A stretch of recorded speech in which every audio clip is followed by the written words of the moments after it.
নমস্কার সমস্ত দর্শক বন্ধুদেরকে স্বাগত। শুরু করছি দ্য ওয়ে অফ সাকসেস। আসলে সাকসেস একটা ডেস্টিনেশন কখনোই নয়, সাকসেস একটা জার্নি, এবং এই কথাটা অভিশাস্ত্রী বলেন। অভিশাস্ত্রী কেন বলেন যে সাকসেস একটা জার্নি এবং সেই জার্নিটাকে সঙ্গে নিয়ে আপনাদেরকে এগোতে হবে। আপনি ভাবছেন আমার সাফল্য চাই, এবারে এখন আপনার বয়স হতো 30-এর কোঠায় বা 40-এর কোঠায়, সাফল্য আপনার চাই, কবে পাবেন? 60, কি হবে সেই সাফল্য নিয়ে? আদৌ কি এনজয় করতে পারবেন? আমার ভীষণ ভালো লাগে অভিতার একটা কথা, উনি বলেন যে আমি খুব সুন্দরভাবে লাইফটাকে এনজয় করি, আমার কাছে যারা আসেন তারা সুন্দরভাবে লাইফটাকে এনজয় করেন। তাই সাকসেসটাকে নিজেদের চলার পথে একেবারে সঙ্গে করে নিয়ে যেতে হবে, যে আমি যেখানে যেখানে পা রাখবো আমার সঙ্গে সাকসেসও পা রাখবে। এটা যদি করতে চান তাহলে কোনটা সব থেকে বেশি ইম্পর্ট্যান্ট? আপনারা অনেকে বলবেন রাশি ইম্পর্ট্যান্ট, লগ্ন, নানান গ্রহ দশা, অন্তর্দশা, মহাদশা, বহু কিছু বলবেন। যেটা একদম বলবেন না, যেখানে সমস্ত সম্পর্কে গণ্ডগোলগুলো লুকিয়ে রয়েছে, সেটা হচ্ছে বাস্তু। ঠিক যেখানে বসে আপনি ঘুমোচ্ছেন, যেখানে আপনি ভাবছেন, যেখানে আপনি খাচ্ছেন, যেখানে আপনি ডিসিশন নিচ্ছেন, যেখানে কাজ করছেন, সেটা কতটা গুরুত্বপূর্ণ প্রত্যেকটা অনুষ্ঠানে কিন্তু অভিশাস্ত্রী আপনাদেরকে তা বুঝিয়ে দিচ্ছেন, চোখে আঙুল দিয়ে দেখিয়ে দিচ্ছেন। আর সরাসরি তার কাছে যারা চেম্বারে আসছেন, সেটা অনলাইন বা অফলাইন, সেখানে তো তিনি দেখিয়ে দিচ্ছেনই। যেমন ধরুন এর আগের দিনের অনুষ্ঠানে আলোচনা হচ্ছিল, হঠাৎ করে আপনার চালু ব্যবসা বসতে শুরু করেছে, নতুন কোনো প্রপোজাল নিয়ে কেউ একজন আপনাকে এসে জয়েন করলো, আপনি দেখলেন কিছুদিন পরে আপনার সমস্ত মূলধন সে জাস্ট ওই স্ট্র দিয়ে টেনে নেওয়ার মতো টেনে নিতে থাকলো। আপনি না পারছেন গিলতে, না পারছেন ফেলতে, কি করবেন এরকম লোককে নিয়ে? আর তিনি যদি আপনার পার্টনার হন, লাভ রিলেশনের জায়গা থেকে আপনার সঙ্গিনী হন বা সঙ্গী হন, তাহলে তো আরও বিড়ম্বনা। বা স্টাফ, যাদেরকে ছাড়া আপনার চলবে না, আপনার কর্মী, আপনার অধস্তন, তারাই যদি শুরু করে দেয় আপনার সঙ্গে বিট্রে এবং প্রতারণা, আপনার টাকা চিট করা, ঝেড়ে নেওয়া, কি করবেন আপনি? এখানেও কিন্তু বিশাল বড় একটা জায়গা রয়েছে বস্তুগত সংস্কারের। আগের দিন অভিদা বলছিলেন, আপনি যেখানটাতে ঘুমোচ্ছেন সেই জোনটাই যদি এফেক্টেড হয়, আপনার জন্য যেটা লাকি জোন বা যেটা আপনার জন্য প্রপার, যেখানে আপনি বিশ্রাম করবেন, আপনার ঘুমানোর জায়গা, সেখানে হয়তো আপনি বাথরুম করে রেখেছেন, আপনি হয়তো সেখানে রান্নাঘর করে রেখেছেন, অন্য কিছু ভেঙে ফেলা সম্ভব নয়, ভাবছেন কি করে করব। সলিউশন তো ডেফিনেটলি আছে, এবং যেখানে সলিউশন রয়েছে সেখানে রয়েছেন আপনাদের ভরসার বাস্তুবিদ। অবশ্যই তিনি একজন অনবদ্য বাস্তুবিদ, কারণ তিনি বহু মানুষকে এটা শিখিয়েছেন যে বাস্তুতে কি করে পরিবর্তন এনে লাইফে ভালো থাকা যায়। আজকে সেই বিষয়টা নিয়ে আলোচনা করব। সঙ্গে রয়েছেন অবশ্যই অভিদা। অভিশাস্ত্রীকে অনেক স্বাগত। নমস্কার দাদা, আমার একটা কথা দারুণ লেগেছে, আপনি গতদিনের অনুষ্ঠানে বলছিলেন আপনারই আত্মীয়, তার বিল্ডিং তৈরি হচ্ছিল, আপনি দেখেছেন, জাস্ট এক ঝলকে আপনি বলেছেন পিলারটা তোমাকে সরাতে হবে। একদম। তিনি হচ্ছেন না, আর তো পিলার ভাঙা যাবে না, করে ফেলেছি, এত টাকা খরচ। সেই বিল্ডিং কিন্তু আর হলো না, তৈরি হলো না, ওখানেই স্ট্যাগ হয়ে রইল, পুরো জিনিসটা আটকে। ওনার গল্প ছেড়ে দাও, ওটা ছেড়ে দিলাম। মুম্বাইতে হাই রোডের ধারে, মানে যেখানে প্রায় আজকের ডেটে প্রায় 40 থেকে 45 হাজার টাকা স্কোয়ার ফুট চলছে, সেই বিল্ডিংও বন্ধ হয়ে গেছে। ওই মিডল পজিশনে, মানে এমন জায়গা, মানে এমন ডিগ্রি ওয়াইজ, মিডল পজিশন ঠিক নয়, এমন ডিগ্রি ওয়াইজ পিলারেরটা সেট করে ফেলেছে তারা ভুলবশত। এখন ওইটাকে ভাঙাও যাবে না, কারণ অনেক বিল্ডিং উঠে গেছে। মানে বিল্ডিংটা কেন বন্ধ হয়েছে ওটা আমার কাছে, আমি ঠিক জানি না। আমার কাছে আজকে সকালবেলা জাস্ট একটা নিউজ এলো যে ওই বিল্ডিংটা বন্ধ আছে। সেটাও কি ওই পিলারেরই গন্ডগোল? জানবেন, অনেক সময় দেখা যায় কোনো একটা ভুলবশত আপনি এমন জায়গায় পিলার ফেলে দিলেন, বা ভুলবশত এমন জায়গায় বাথরুম ফেলে দিলেন, বাথরুমে অতটা ব্যাপারটা হয় না, মেন হয় হচ্ছে পিলারে। তার জন্য দেখবেন এই যে এত ইনজেকশন জারি, মানে বাড়ি হতে হতে বন্ধ হয়ে যাচ্ছে। যদি আপনি প্রপার ওয়েতে যদি কোনো ভুল কাজ করে থাকেন সেটা আলাদা ব্যাপার, কিন্তু আপনি কোনো ভুল কাজ করেননি, কেউ আপনার সঙ্গে শত্রুতা করার জন্য সেটা করলো।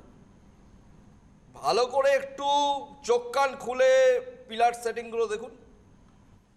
কোনো না কোনো পিলার, অ্যাকচুয়াল পিলারগুলো প্রপার ডিগ্রি ওয়াইজ মেনটেন করে। মানে একটি, আমি কথা বলছি, একটি 700 স্কোয়ার ফুট জমিতে, অর্থাৎ 1 কাঠা জমিতে পিলার কীরকমভাবে সেট হবে সেটা আপনার প্ল্যানেটরি কম্বিনেশনের ডিগ্রি অনুযায়ী সেট করতে হয়। মানে একটা 1 কাঠা জমিতে যদি পিলার সেট করতে হয়, মানে ফাঁকা জমিতে আপনি বাড়ি বানাবেন, আপনি হয়তো সেই দায়িত্ব আমার হাতে দিলেন, সেই পিলার সেট করতে লাগবে মোটামুটি 3 থেকে 3.5 মাস, খুব জোর হলে 6 মাস সময় লাগতে পারে, মানে প্রপার প্ল্যানিং করে প্রপার পিলার সেট করতে গেলে। কারণ আমি যে পিলার সেটিং করব, হয়তো সিভিল ইঞ্জিনিয়ার বলবেন এইরকমভাবে পিলার সেট করলে আপনার অসুবিধা হতে পারে, বিল্ডিং একটু নড়বড়ে হয়ে যেতে পারে। তাহলে ওনার কথাও থাকবে, আমার কথাও থাকবে, আচ্ছা। আমার ক্লায়েন্টেরও কোনো ক্ষতি হবে না। আচ্ছা, সেই নম্বর পিলারটাকে সেট করতে হয়। এবার সবাই তো পারে না। একদম চুলচেরা ক্যালকুলেশন। চুল ছেঁড়া ক্যালকুলেশনের থেকেও ডেঞ্জারাস এটা। আমি তো বলি, এক হচ্ছে মানুষের ব্রেনের এক্সারসাইজ হয় দুটো কারণ, দুটো যে জায়গায়।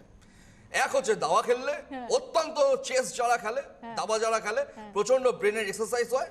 আর একটা হচ্ছে যারা বাস্তু নিয়ে কাজ করে, একদম পিন পয়েন্ট বাস্তু ধরে ডিগ্রি ধরে কাজ করে, ব্রেন অটোমেটিক্যালি এক্সারসাইজ করতে করতে বড় হতে থাকে।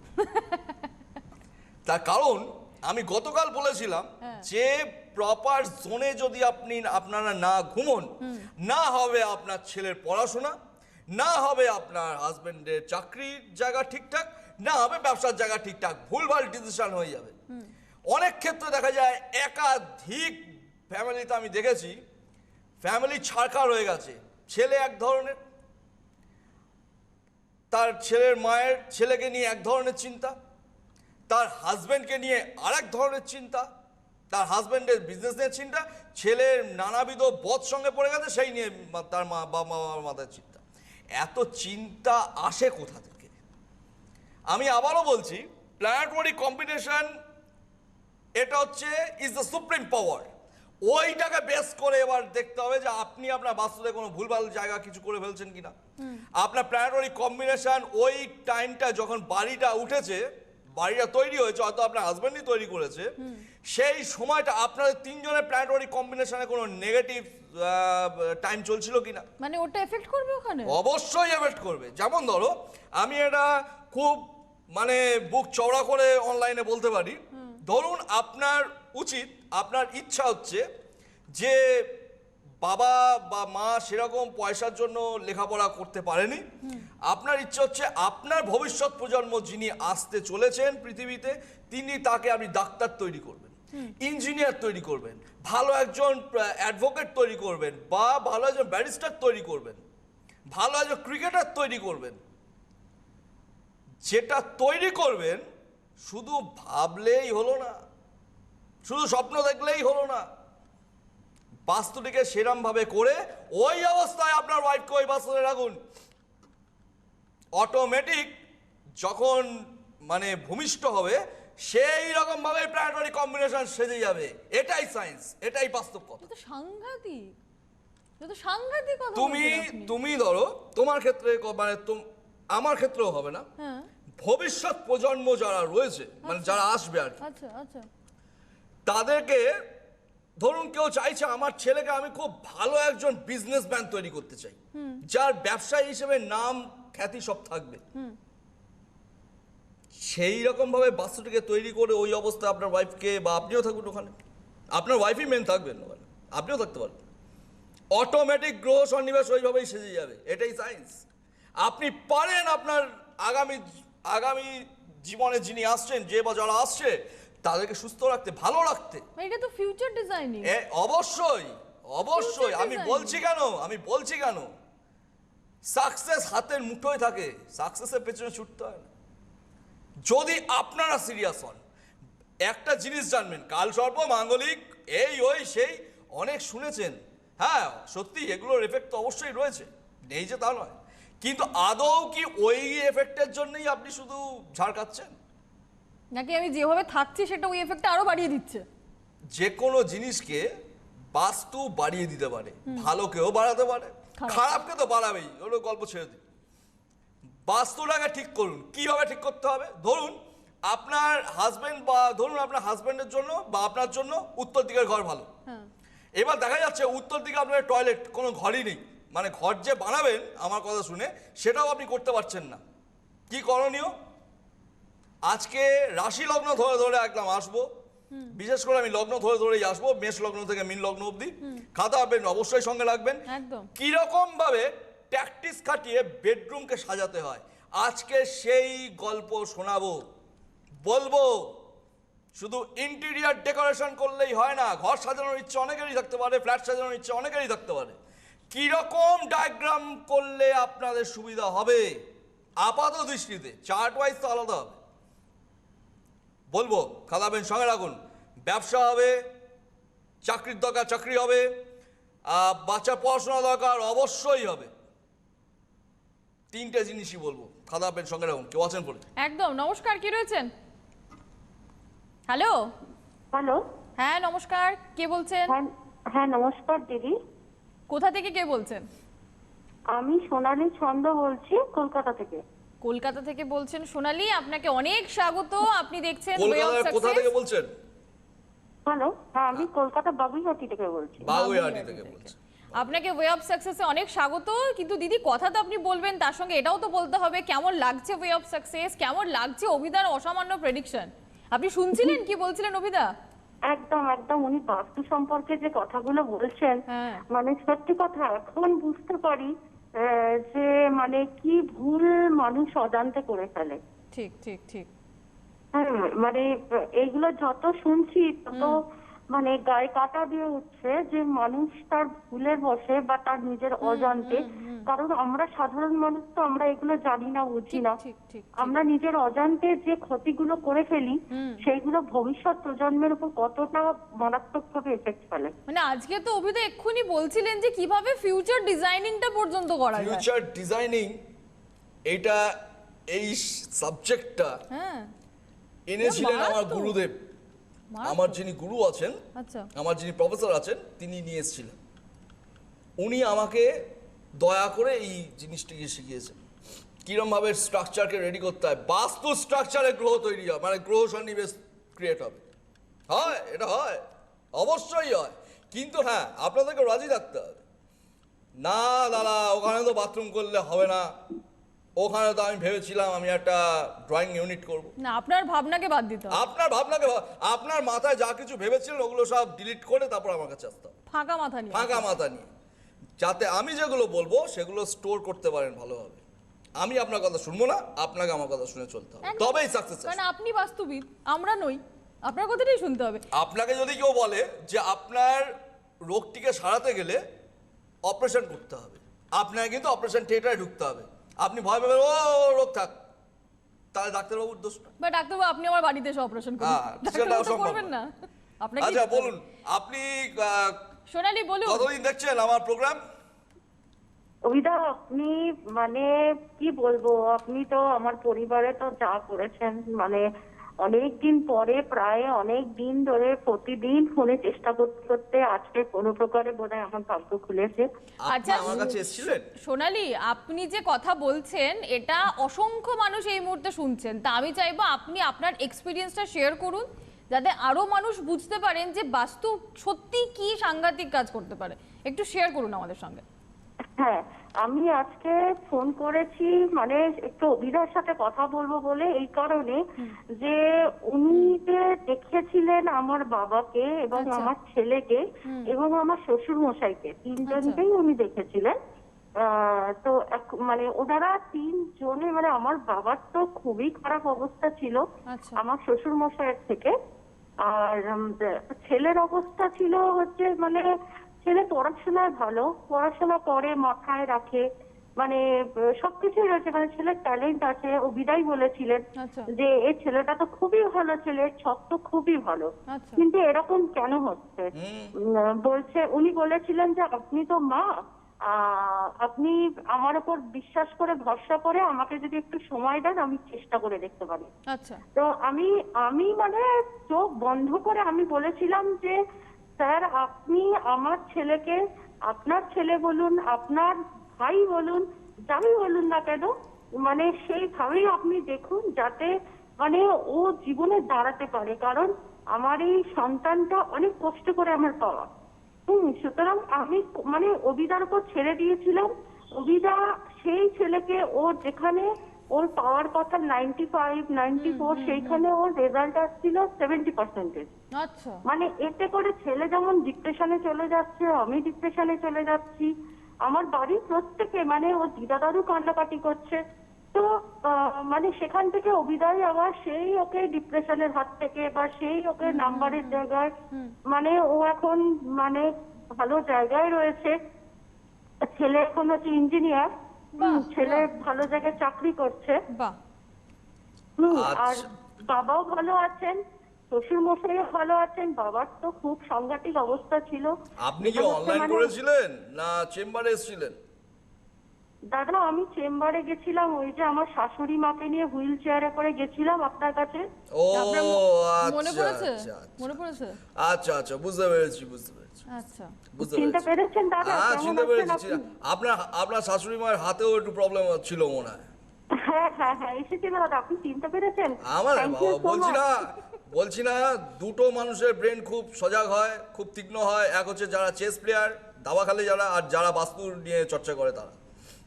একদম ব্রেন মানে চাপ পড়ে পড়ে না, মানে একটা বাড়ির পেছনে অভিশাস্ত্রীকে মোটামুটি সারাদিন সারা রাত ধরে ভাবতে হয় কিভাবে পিলার সেট করবো, বুঝতে পেরেছেন? তো অটোমেটিক চিনতে পারবো না কেন? নিশ্চয়ই চিনতে পারবো। অসংখ্য ধন্যবাদ দাদা, আপনি যে মানে এত ক্লায়েন্টের মাঝখান থেকে আমাকে চিনতে পেরেছেন।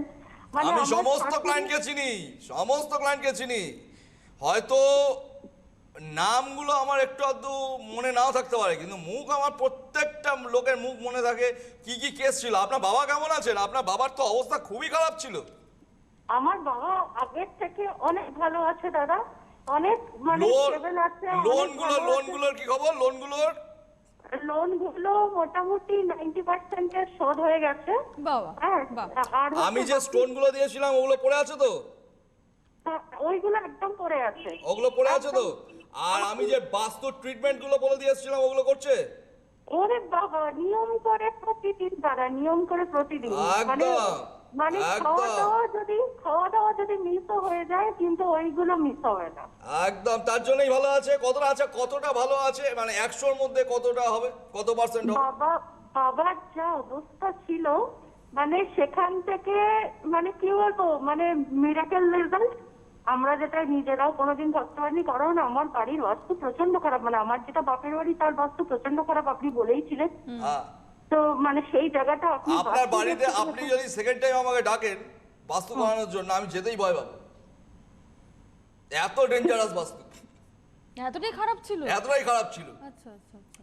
ওনার বাবাকে পুরো মনে দেউলিয়া করে দিয়েছিল ওই বাস্তু। কি তাই তো? ঠিক কথা বলছি তো? একদম একদম দাদা, একদম। আজকে ওই দেউলিয়ার জায়গা থেকে কতটা উঠেছেন উনি? আপনি তো মনে হয় বছর 3-4 হলো। হ্যাঁ হ্যাঁ, বছর 3-4 হয়েছে। বছর 3-4 হলো। তা মোটামুটি- বছর 3-4 মধ্যে কতটা উঠেছে ওই দেউলিয়া অবস্থা থেকে? মোটামুটি 80-90% মানে লোনটা ক্লিয়ার হয়েছে দাদা। 89 মানে তো প্রায় মিটেই গেছে প্রায়। প্রায় পুরোটাই তো প্রায় মিটিয়ে মিটিয়ে দিয়েছে। গেছে, বাহ, হ্যাঁ, আর অল্প একটু বাকি আছে, সেগুলো হচ্ছে মানে ব্যবসায়ী আস্তে লোক আস্তে তো ও একটু আধটু ওইসব থাকবে, কিন্তু ওই নিজের দেউলিয়ার থেকে ওই অবস্থা থেকে এখন কেমন আছে সেটা বলুন। ওই দাদা 80-90% লোন শোধ হয়ে গেছে। একদম। এবার আমাকে একটা কথা বলুন তো, তাহলে দেউলিয়া লোককে অভিশাস্ত্রী ঠিকঠাক করতে সিদ্ধহস্ত তো? আপনার কি মনে হয়? আর দাদা সব থেকে বড় কথা, আপনি বলেছিলেন যে মানে আমার বাবাকে, মানে আমার বাবা যে বাড়িটাতে আর কি, মানে আমার যেটা আর কি বাবার বাড়ি, তো আপনি বলেছিলেন যে এইটাতে আপনি থাকবেন না, আপনি অন্যত্র ব্যবস্থা করুন। তো বাবা তো ওখান থেকে মানে বাবা বলেছিলেন যে এটাতে কি কোনো রেকটিফিকেশন সম্ভব নয়। তো আপনি কিছু কিছু জায়গা বলেছিলেন যেগুলোকে রেকটিফিকেশন করলে, এবার সেইখানকার যে রেকটিফিকেশন সেগুলো তখন করতে গেলে আমাদের একটু চিন্তা করতে হয়েছিল, কিন্তু মোটামুটি- অপারেশনাল অ্যালাইনমেন্ট গুলো বলে দিয়েছিলাম।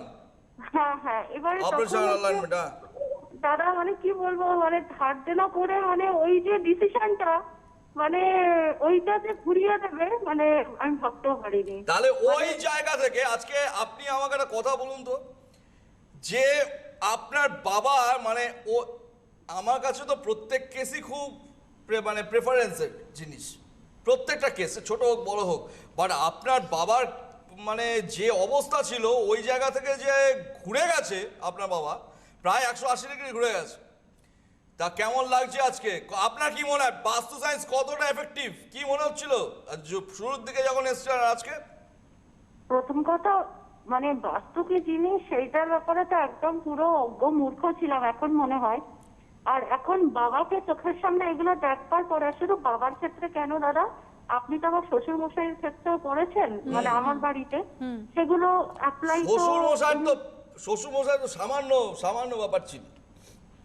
হ্যাঁ হ্যাঁ, মানে ওরা ওনার অতি সামান্য, অতি সামান্য। ওনার তো লোহার বিজনেস, ওনার লোহার ব্যবসাটা নিয়ে একটু প্রবলেম ছিল। ওই ব্যবসায়িক ওই ছোটখাটো প্রবলেম, ও তো সামান্য ব্যাপার। আপনার কিন্তু বাবাকে দাদা, আমি ঠিক করতে পেরেছি, এটা আমি আমার আরাধ্যা দেবীকে, আমার প্রফেসর যিনি আছেন, গুরু যিনি আছেন, আমি ওনার কাছেও এই ব্যাপারটা ডেডিকেট করব। তার কারণ এই ধরনের জায়গা থেকে মানুষকে ঘোরানো এই ছেলে খেলার জিনিস নয়। না, খুব ক্রুশিয়াল ছিল। দাদা এটা আরে উনি সুইসাইড না, মানে ব্যাপারটা হচ্ছে ওনার বাবা আমার কাছে যখন আসেন তখন তো ওনার দেউলিয়া হার্টবিটটা চলছে, মানে ডেথ সার্টিফিকেটটা শুধু বেরোয়নি, এত বুঝতে পেরেছো? এই অবস্থা। মানে এমনিতে উনি মৃত। সেই জায়গা থেকে আমি ওনাকে কমিট করেছিলাম আপনার মাকে, যে আমাকে একটু টাইম দিন, আমি চেষ্টা করব এখান থেকে বের করে দেওয়ার, বলেছিলাম তো। হ্যাঁ দাদা, আপনি বলেছিলেন, হ্যাঁ, কিন্তু করে আপনি এটাও বলেছিলেন যে আমি এই ব্যাপারে কোনো রকম মানে টাইম বলবো না বা অ্যাসিওরেন্স দেবো না। আসলে কিন্তু- টাইমিং বলতে পারবো না যে 2 বছরে মিটবে, 1 বছরে মিটবে, 3 বছরে মিটবে, করে দেবো এটুকু কনফার্ম। মানে ওনার আপনি মৃত্যুর বলেছিলেন, আগের দিন উনি দাদা, সুস্থভাবে মন খুশি নিয়ে উনি যাবেন। আপনি বলেছিলেন যে যদি আমার উপর বিশ্বাস থাকে, আমার উপর ধৈর্য যদি থাকে, আর আমার উপর যদি ভরসা থাকে, তাহলে ধৈর্য ধরুন, দেখুন কি হয়। আপনি এই একদম। কথাটা বলেছিলেন, আর সেই আচ্ছা। জায়গাটা থেকে তা হয়েছে তো। আচ্ছা, এবার একটা কথা বলুন তো, এই যে যারা এখন ভিউয়ার্সরা যারা দেখছেন, একদম যারা একটা কথা বলি, ভাবছেন যে রেমেডিয়াল গাইডলাইন্স করাবেন, অভিশাস্ত্রীকে দিয়েই করাবেন, আপনার কি মনে হয় তাদের উদ্দেশ্যে কি বলবেন আপনি? হ্যাঁ, আমি একটাই কথা বলতে পারি যে হয়তো মানে দাদার কাছে রেমেডি করতে গেলে হয়তো একটু কষ্ট করে করতে হয়, কিন্তু যদি করে নেওয়া যায়, মানে এর থেকে বড় সুরাহা বোধহয় আর কিছু খুঁজে পাওয়া যাবে না।